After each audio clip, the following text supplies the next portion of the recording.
Today, I'd like to inform you about how the Hmong were tied to the Vietnam War, how they helped fight the war, and how they were affected after the war. After years of research and dedication to the spread of this knowledge, I think I'd be able to do just that. But first, let me tell you a little bit about Hmong people, because not many people know about them. The Hmong are a hill tribe from a Southeast Asian country called Laos. They are peaceful people that live on the hilltops and practice slash and burn farming methods and raise cattle, just enough to get by. Now you know a little bit about the Hmong people. Allow me to continue to tell you about the journey and the things they did to get to where they are now. First, I'd like to tell you how the Hmong people became allies with America. According to one of my online sources called The Secret War in Laos, when Vietnam War broke out, there was already a civil war going on in the neighboring country of Laos. This was between the Pathet Lao and the Royal Lao. Now the Pathet Lao were communists and they were backed by the Vietnamese. And because of this relationship, the Pathet Lao, or the Vietnamese, used Laos as a traveling route to move their artillery and the supplies. This route was called the Ho Chi Minh Trail.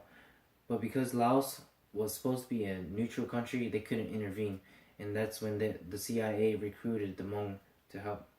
The Hmong thought that maybe if they helped the US, in the end they'll get part of Laos to call their own. Moving along, I will now inform you about how the Hmong helped fight the war.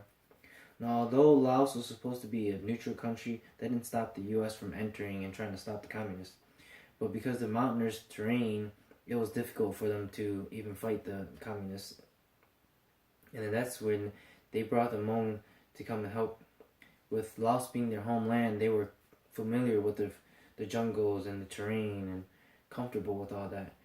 And they used the guerrilla warfare tactics to help fight off the enemy.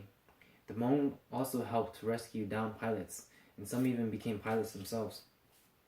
Christopher Shea of Time magazine wrote about how there were so many casualties that they started to recruit young teenagers, and some were even as young as the age of 13. But these casualties weren't just soldiers, they were even civilians too.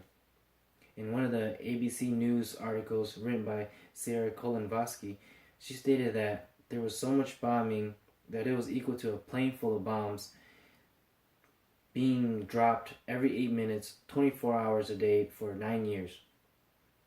And when all this was going on, America was unaware of it. And so it became known as the Secret War. Now, in my last main point, I'd like to talk about the war and how the war affected the lives of the Hmong. After the U.S. pulled out of the Vietnam War, very few were flown into countries like the U.S. and Australia and France.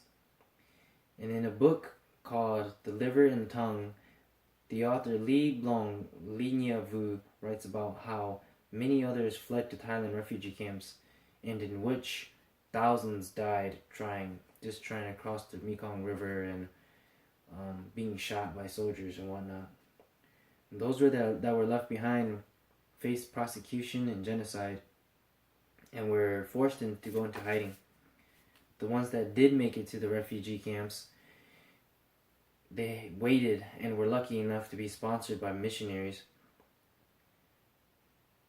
And those missionaries were able to bring them to America. And that's how my parents got here.